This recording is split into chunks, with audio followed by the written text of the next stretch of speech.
Hi, Ola. Thank you so much for joining us on Black Ink Cinema podcast. Thank you for having me. You're welcome.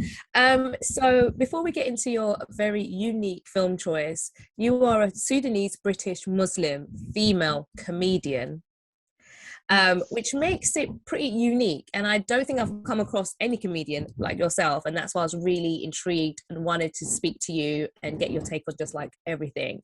How do you incorporate all of those identities into your stand-up?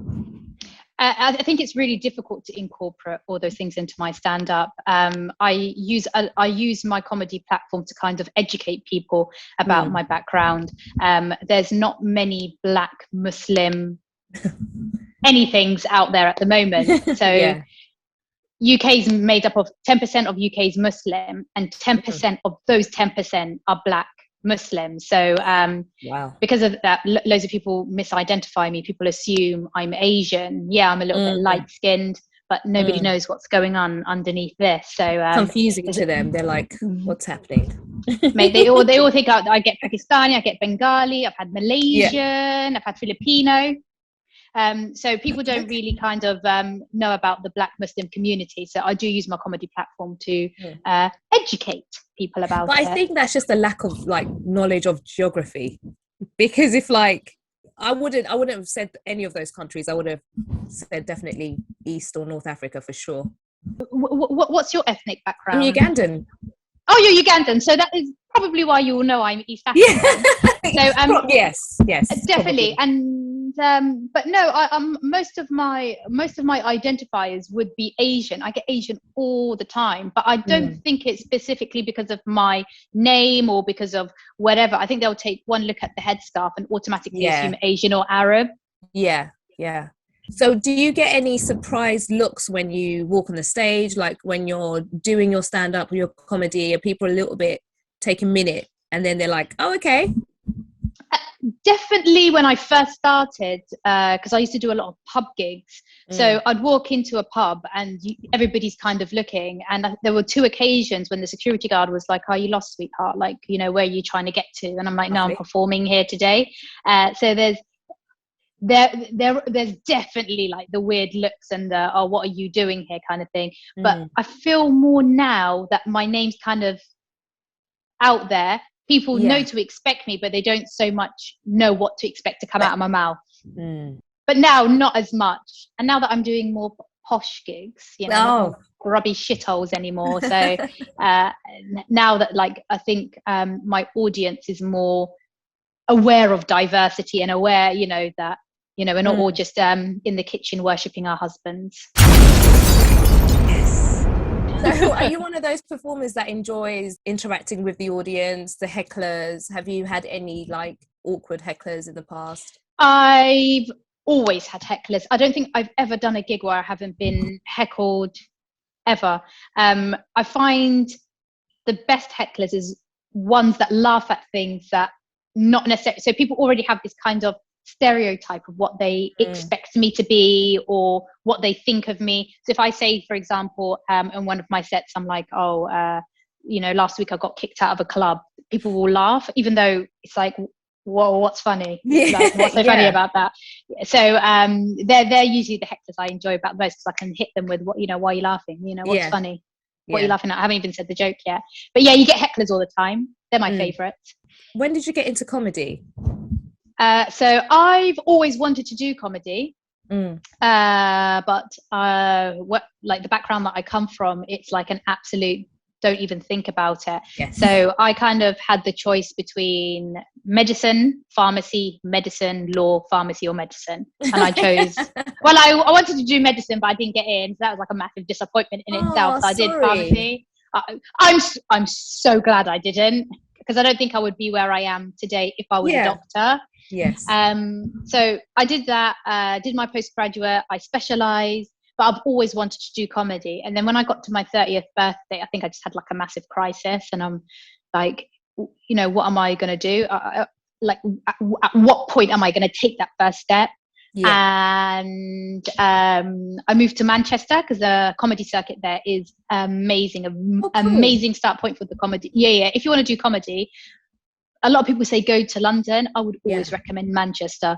So yeah, I went to Manchester, did my first open mic ever to an audience of 3 paralytic 6-year-old men, and honestly, that's where my career started.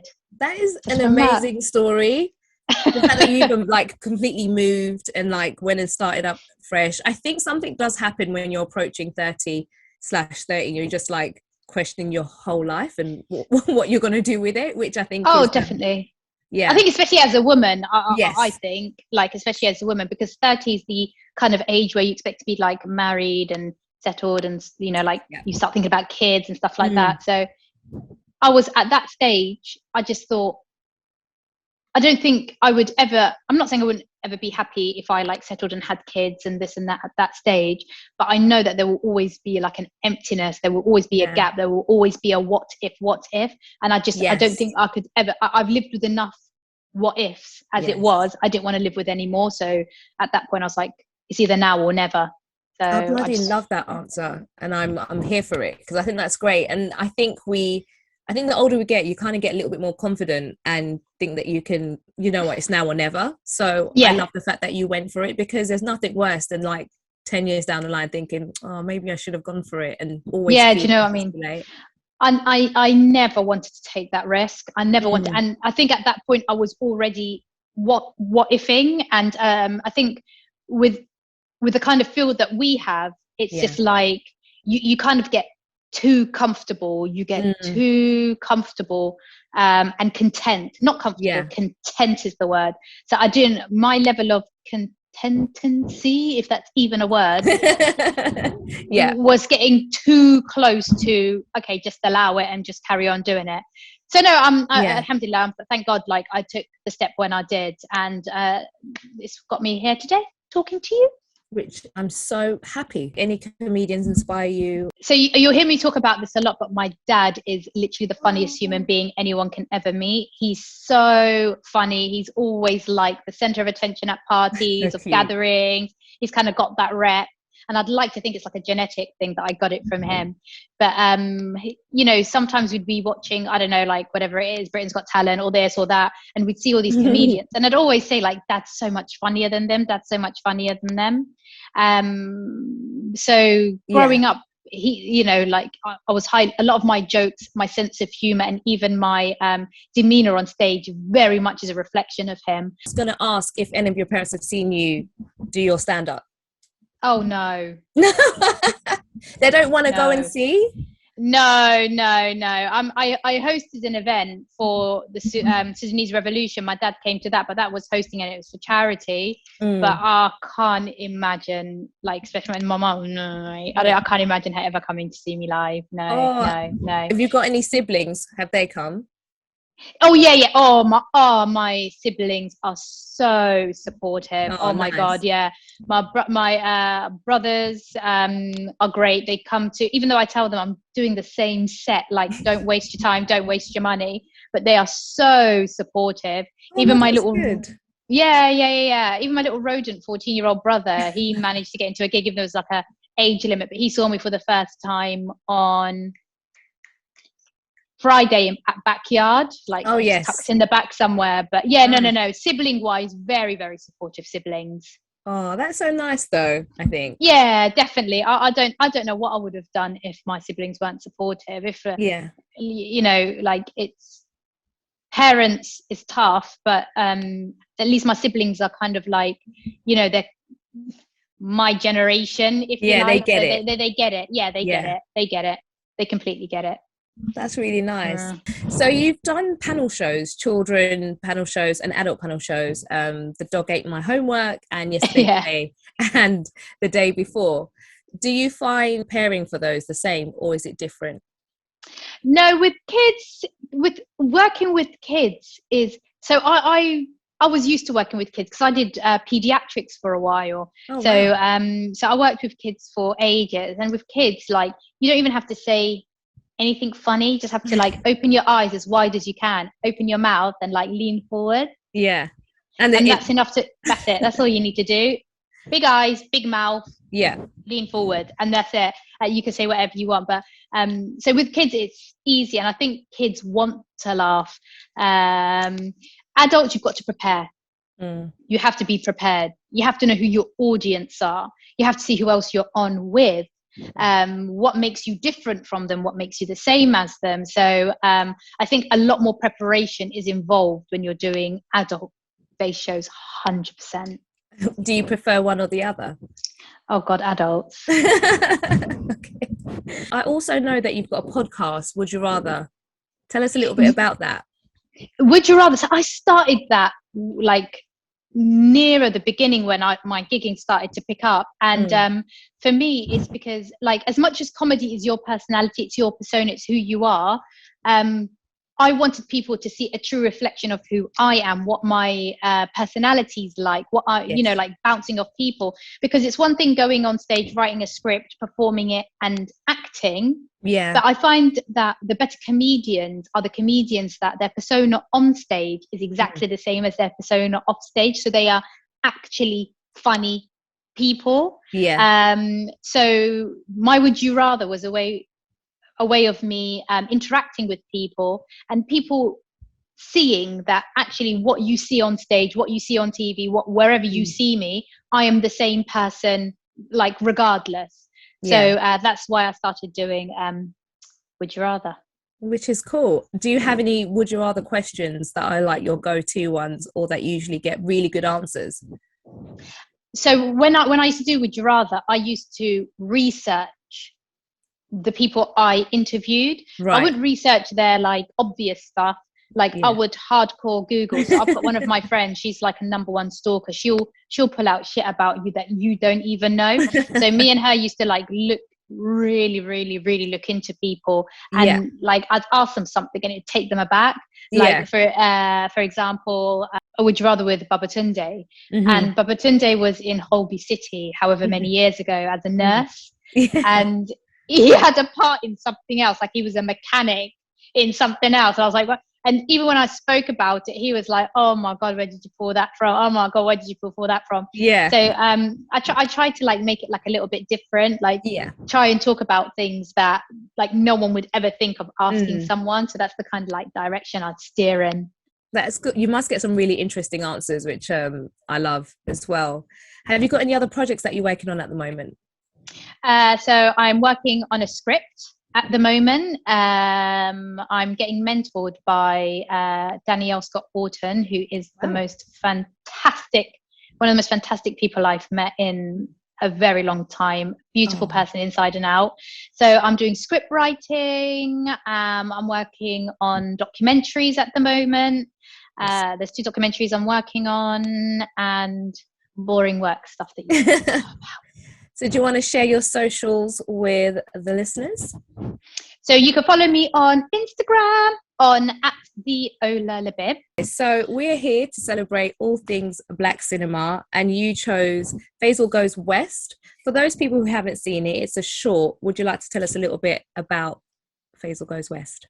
So Faisal Goes West is the first Sudanese film that was broadcasted at the Sudanese Film Festival. It was one of the first films that won international awards. Oh wow! So it won awards internationally. It was previewed in Italy. It was previewed in London. It was previewed in Denver. So for something like that to come out of Sudan, especially from diaspora, it just didn't happen. So that came out in 2013. Was it 2013? Mate, everything's like a blur for me the last couple of years. But in that time, like we never saw anything come out of Sudan artistically. So people really were talking about it. So I watched it. I watched it with a group of my friends who are also Sudanese. They're also diaspora from like immigrant backgrounds. And there was just so much that we can relate to. But back then it was huge in the Sudanese diaspora world because nothing was really ever done like it. The actors were Sudanese. Actually 9 years later, is it 9 years? What is wrong with my math? 2007. 7 years later, I ended up marrying the main actor. You didn't? No, I did. That is the cutest thing ever. I stalked him heavily for 7 years. Is that what I got to do? Is that what I got to do? Yeah, just it find works. someone and stalk them. No, it works. It Okay. works. He doesn't even live in the same country as me. He's American. He's American artist, and I literally watched the film and I followed him and listened to his music. And in 2016, they were flying back to Sudan for the first time since the movie came out. He did a TED Talk. Have you heard of TED Talks? Yeah, so he did a TED Talks in Khartoum. I was going to Sudan anyways, but I just booked to go a little bit sooner so I could catch him. Got VIP tickets to the show. Yeah. Oh my God. And just worked my juju. You need to send me the recipe, because that's I'm gonna have to try that for sure. It works. Apart from the obvious, and because I'd never heard of this film, I'd never seen it, and you hit the nail on the head there. There's not that many films about Sudan, let alone with Sudanese actors and telling that story. What made you pick it today? I think it's because I wanted to choose something that I could relate to, and so because of my kind of ethnic background, we kind of, in British society particularly, we don't really kind of fit anywhere. It's really, really difficult. Like, I think a lot of Northeast Africans kind of have that same kind of feeling. Like, a lot of people don't even identify us as Black, which kind of blows my mind a little bit. So we kind of, I've always felt like I don't 100% fit with the Black community, but then again, we don't really fit with the Muslim community, whereas we're such a minority. Like, predominantly the majority of Muslims in this country are people from Asian backgrounds, such as Pakistani, Bengali, Indian, or Arab. So we're kind of in this kind of lingo. So there wasn't any British films that I could relate to at all. And Black movies, you know, like I was telling you, like, oh, I love Love and Basketball. I love all those kind of movies. Brown Sugar, like I grew up on that shit. I love it. But I can't relate to it. I enjoy watching it, but I just don't think I could relate to it. Like the stuff that they do and the struggles that they kind of go through, to a certain extent you can relate to it, but there's always going to be that difference. But with this movie, it is literally what our parents went through. Our parents, like, for example, in the movie, the dad was a professor at university and he came to America and he worked as a mechanic or a taxi driver. My dad was a doctor in geology for years in Sudan, but when he came to this country, he worked as a carer and, you know, did the odd bits and bobs, and but no one knew that this guy has a PhD in geology, specialized in marble and gold. Like, no one would ever think that. So I could 100% relate to it. I can 100% relate to, you know, like a lot of the things that was going on. So I thought that was the best representation that I've ever watched. That's a movie that I can say, this actually 100% reflects who I am. I think one of the things I found quite interesting about the movie was the director who wrote the film as well is a white American who moved to Chad and integrated and learnt the languages, French and Arabic. And so he kind of reversed the story and told it. Did you find, how did you find that? So I met Bentley through my now husband. He's done quite a few movies. He's doing a doctorate in film direction at the moment. So he has it's so bizarre, but he has the same struggle, but like you said, but in reverse. So he moved to Chad and spent time in Sudan since he was very, very young. So his first language is actually his Arabic is better than his English, and it's so bizarre, like speaking to him in and he even knows the Sudanese dialect, which is completely different to Arabic, and it actually blows your mind when you speak to him. So he can relate to it, but like as a mirror reflection. But a lot of the stuff he does and a lot of the work he does is with like Sudanese and African culture, because that's all he knows. That's what he grew up knowing. But I love. I think if a Sudanese person would have done it, like an indigenous Sudanese person would have done it, I don't think they would have pulled off how Bentley pulled it off. I really don't think so. Yeah, it was really creatively done, and it didn't take away from you know, his story when I was watching it. I didn't think, oh, that doesn't seem quite realistic or whatever. It was quite harrowing, and I was like, oh, this is a very tough time that he's going through. Yeah. Migrating to America. Yeah, definitely. And I think it was like self-funded as well. They did like uh they kind of funded the movie themselves, because in Sudan you're not going to get any like sponsorships and stuff like that, and they wanted it to be like Sudanese orientated. So that they did all that work themselves, which in itself is something to be like proper impressed with. So yeah, it was impressive, especially in that time, 2013. I know. I mean, we're getting there slowly but surely. Yeah, exactly. More, hopefully. So I know you mentioned that your parents are moved here. Did they have any interesting stories that they told you about their experiences moving to the UK? Yeah, some of the stuff my dad says is like, so for my mum it was tough. My mum came here when she was 19, and she was just like, oh, because they don't call the UK or Britain or whatever, they call, at that time, even now still, they call it London. So the UK is London to them. The whole UK is London. Yeah, it's just London. But she was like, when she was coming here, in her head she thought it'd be like, you know, you live like a queen, and you know, because the sterling is strong and this and that. When she came here, she had me, and with it, by the time I was like 9 months old, she was working like in a factory, and she's worked her whole life, and she was like, never in a million years did I think moving to the UK I'd have to work. So I think she realized like the tough, like actually how tough reality. It is here. And until today, Rach, she said, if I stayed in Sudan, she said, I would be living a much better lifestyle than I would have been here. They have no idea. So do you know what? Interesting. That I think that's the common thread amongst the immigration story. Like, you know, like I said, I'm Ugandan, and my mum had the same kind of like, oh, I expected more. You know, she was well traveled, but even that, she kind of had a different perception and expectations because of the UK and what it was. But I think a lot of migrants come here and they're like, this is not what I thought it was going to be. Not at all. And so when my parents came, there was a few families that came as well. Half of them didn't last like a year or two. They went back to Sudan. They preferred Sudan to here. My mum's just waiting for my younger brother to start uni, and she's already said, she's going back. She was like, she's been here for 30 years. They all say that, don't they? They all say, I'm building my house back home. I'm going.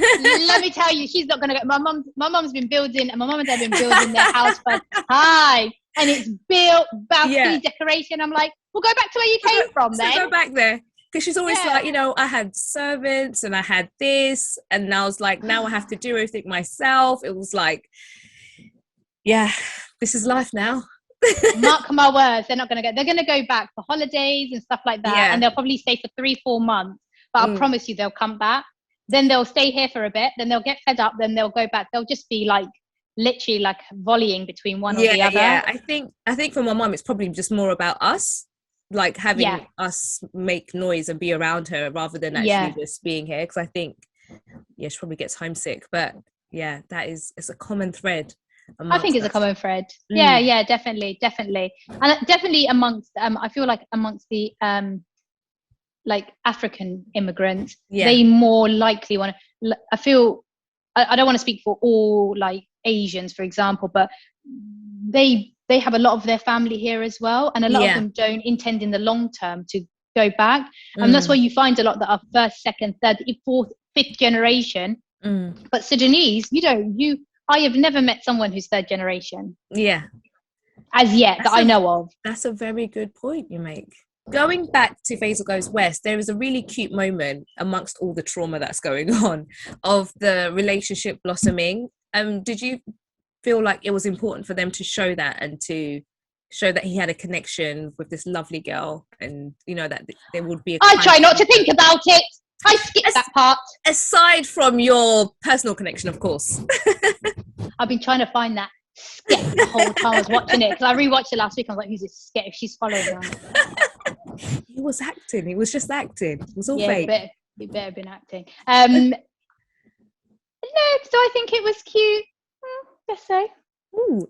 Okay, so I guess then maybe you're saying that you thought it was irrelevant. It didn't need to be in there, or No, it didn't. no? Okay, I feel like maybe they put it in there to soften the story because it was quite, tough and sad most of the time.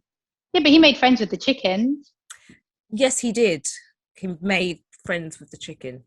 He worked in a chicken coop. He was talking to them. He was laughing and stuff. Like I don't know. I don't know why a girl had to be brought into it. He already had friends. Chickens were good enough. Yeah, exactly. But I know what you mean to say soften it. I think maybe if it was decided that something else was going to come out of it, like would something have came out of it? So it's always nice, like in stories like that, to have like a romance blossoming, because all these people, like families and stuff that come here, like, the dating world in the West is so much better than in Sudan, and so I think that they're trying to show like a side of that, you know what I mean? So yeah, I guess someone can say it's cute. they tried. It wasn't. They tried. The part that I found quite funny in the movie was when they're at the car wash and the white lady's getting her car washed, and she mentions about South Africa, and she's like, is that near Sudan? Have you I mean, people have said dumb things to me like that all the time. Have you experienced that? Oh yeah, oh god, yeah. Like they'll be like, oh, where are you from? Sudan. Oh, Sudan, yeah. I'm like, oh, it's in Africa. They'll be like, oh, but you're Muslim. I don't understand. Yes.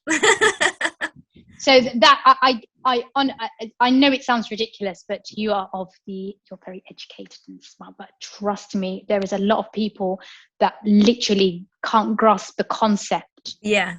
Of being, identifying and being African and Muslim. It just doesn't. But it's funny they say that, because Islam came to Africa before Christianity. So yes, I just don't understand the logic behind that. Does that make, it's just like, you're very dim. Yeah, it is. And like people like Nabil and Nabil Abdul Rashid and Filio, they talk about it a lot. They and I'm not saying I'm glad it's not just me. Like obviously it's unfortunate for everyone. But Nabil says he was like, because like a proper vent about it, because even when I'm doing comedy and I apply for like black comedy nights, they do like black comedy, and there's a black comedy circuit, UK comedy circuit. Like I never get places, even though not in an egotistic way, but I'm very much better. Yes. Than the others. Say it with your chest. You're better. You are. It's fine. I'm better than the others. I won't get it. And even when I was applying myself, people were like, oh, we're looking for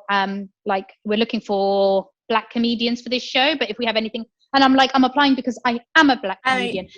I tick that box, thank you. Yeah. Yeah, exactly. But I think that there's people don't see, because there isn't a representation of it here. Do you know what I mean? There isn't a representation of the diversity within the black and within the African culture. But Nabil says the same thing. Nabil says, like, when I say, like, that's why he talks about it in his stand-up a lot. Yeah. People, when he says I'm Muslim, people are like, what? Like the concept of someone being African or being black and being Muslim is just, they don't grasp it as the same thing. Filio Huff, he's a revert. Yes. But when he tells people he's a Muslim, they're just like, are you? Yeah. That's something I'm really, really like pushing with. And that's what the documentary that I'm working on and hopefully that's what it's about. It's how Black Muslims are so misidentified, and people don't understand the impact it has on us and how it isolates us from the rest of the community. So yeah. And I love that. And that's one of the reasons why I reached out, is because I was like, yes, I'm all about representation. And I just think it's important as well. And just to get that variation, because we just don't see it. And obviously I do in my everyday life, but I've learned in my old age now that not everyone gets the same experience or gets to see that. So you kind of take that for granted, because for me, this is a given. In Uganda, we've got Christians, Muslims, whatever.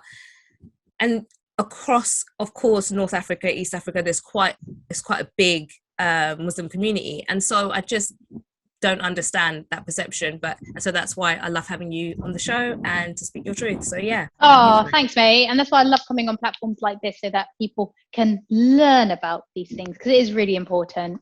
Yeah. What advice, I'm guessing probably more from your parent, your mum's point of view, did she give to people who were moving to the UK? Did she like give them a little heads up, like, FYI, the roads are not painted in gold. You will have to work, and yeah, you don't meet the Queen. The one advice my mum gave me from a young age, and she gave my sister, and she gives my cousins, and she gives everyone, is never smell. Because if you smell once, you will always be known as the person that smells. The importance of having good oral hygiene and having good odor is so important, because she said in British culture, if you smell once, you will always be known as the person that smells. The most unique advice I've ever heard. Like, I've legit never heard anyone say that. But I do get the cleanliness thing. And I think that's an African thing though as well. It's like you have to be clean and smell good and whatnot. You have to look clean. Do you know what I mean? Yeah, and it's like, but Rachel, I swear to God, this is when I started work for the first time, like when I did my pre-reg, my mum was like, it's so important, because she was like, even if you have one off day, she said, even if you smell $1 million, she said, if one time you rush for work and you sweat and you smell, 10 years later they'll be like, oh, do you remember Ola? Oh, who's Ola? You know, the one with the stuff. Oh, which one's that? Oh, the one that smelled of BO one time. Oh yeah, that Ola. She went, you will always be known as that. Oh God. Thanks, Mum. On another note, some of her distant cousins or whatever meet men who live in the UK and they want to come over. My mum always advises them, like, if you're happy and you're stable in Sudan, she says stay there. Honestly. She said if she could go back, she would. She said I would. She said I would never have moved to this country. Don't worry, Mum. You get to go back. It's fine. She'll get to go back. She'll get to. I get why. I do get why. I think, again, I'm not like speaking for other nationalities, but like for example, the Pakistani community. I envy that community in the sense that they have a big community here, so you can go to certain places in the UK and you can kind of feel at home. Like the one place that it blows my brother's mind, I love going to Shepherd's Bush. They're like, Shepherd's Bush. Yes. But it's because that's where Sudanese people tend to go, because they have like the food shops there. They are traditional tiab, that's where you sell it there. So I love going there because it gives you that sense of being at home. But unfortunately, because we're such a minority, they said, according to statistics, apparently there's 250,000 Sudanese people in the UK. That's nothing. So we're a very small community. So I think if we were a bigger community, maybe there won't be that sense of homesickness on their part. She usually says, like, if always stay where your family are. So I've got a little quick fire round for you. Get to know a bit of your black cinema favorites. Pick different genres. We'll start off with an easy one. Favorite black cinema action movie? Blue Streak with Martin Lawrence. Oh, that's a good one. Why Blue Streak? I don't know, I just love that movie, and it's got Dave Chappelle in it. Okay, there you go. And it's good that it came to you quick as well. What about your favorite black cinema drama? Housewives of Atlanta doesn't count, does it? That's not a film. It is very dramatic, but no. Dramatic drama, black drama. I think Brown Sugar was very dramatic for me. No. Love and Basketball was very dramatic. Love and Basketball. Okay, good shout. What about your favorite black cinema comedy movie? Oh God, there's bazillions. Black. We love comedy. Do you know what? I'm probably going to get slated for this, but Norbit made me laugh so much. I was going to say Nutty Professor. Yeah. It was going to be an Eddie Murphy anyways, but Norbit really, really made me laugh. Did you just say you haven't seen Nutty Professor? No, I was going to say Nutty Professor. Oh, okay. admittedly, I laughed more at Norbit than I did at Night Professor. No, I don't know what it was. It's say your truth. It's totally fine. What about your favorite Black cinema biopic? I would say the Malcolm X one was good. I did feel there was like a lot unpopular opinion, and if my husband hears me, he's probably gonna love it. Oh God, I'm gonna get cancelled if I say this. I mean, I feel like I do that all the time. Sometimes I do it just to wind people up. However, say it. It's okay. It's good when you have different opinions. I don't think everyone should think the same and just agree to agree. So do it. I think Denzel Washington's really overrated. Oh God. I just feel like whatever movie I watch, it's the same. But like I could be watching a Denzel Washington movie. I could close my eyes. The next one can come on, and I'll just think it's the movie before. And I'll get slated like. Well, I don't know when if I say this. Save you. I don't know if I can say. I didn't think you were going to come out with something so radical, but I don't know. I'm worried. I might have to edit this part out to save you. We will see. No, I've always said that. And a lot of people say you haven't watched enough of his movies, and I was like, well, maybe. I'm not saying they're bad. I think that they're good movies. I just don't feel he's. Do you think it's because everybody loves Denzel that you're a little bit like, I'm gonna rebel and go against the grain? I love how you're trying to justify it for me. I'm trying because sometimes that happens to me without me even knowing it. It's like when everybody likes something, sometimes I'm like, no, I don't know. I feel like you're making me like this person for no reason. And I just feel that there's better than him in some. Who do you think is better than Denzel? Who's a black actor? Yeah. I think. Oh, you put me on the spot. Now I look like a proper twat, don't I?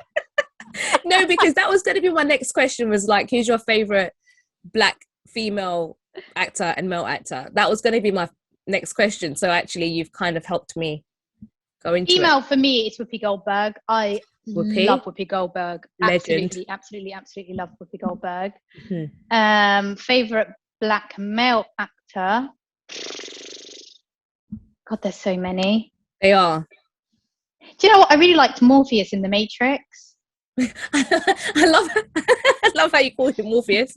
And Lawrence Fishburne. He's a good actor. You like that one? Yeah. Oh, he's a good actor. So there is definitely better people in my head, but I think because on the spot, I'm still worried about the audience going to absolutely slate me for Denzel. So you know what? The strapline is going to be Morpheus is a better actor than Denzel Washington. That's going to be the strapline for this episode. 100%. I feel like people will tune in just to hear that alone. All publicity is good publicity. Exactly. It's fine. That's actually made my day and made my cheeks hurt. But don't get me wrong. If Denzel approaches me right now and he's like, I want you to be in a movie with me, I would never say no. Okay. Noted. We'll let him know that. Okay, yeah. Oh, please do. Text him, yeah? FYI, we're still good to work together? Yeah? 100%. It's going to happen. Oh, Ola, you have been an absolute superstar. And it's so refreshing talking to you. And I'm always trying to get more females on here. Exactly. But it's been an absolute pleasure. If I was going to ask for your favorite clip to direct people to YouTube, but as it's a short, we'll just let people know that they can go watch it on YouTube. It's free. Go and support. And I hope they enjoy it. Yeah, they will. It's good. You'll have a better understanding of a more diverse African community watching it. So yeah, it's all good. Exactly.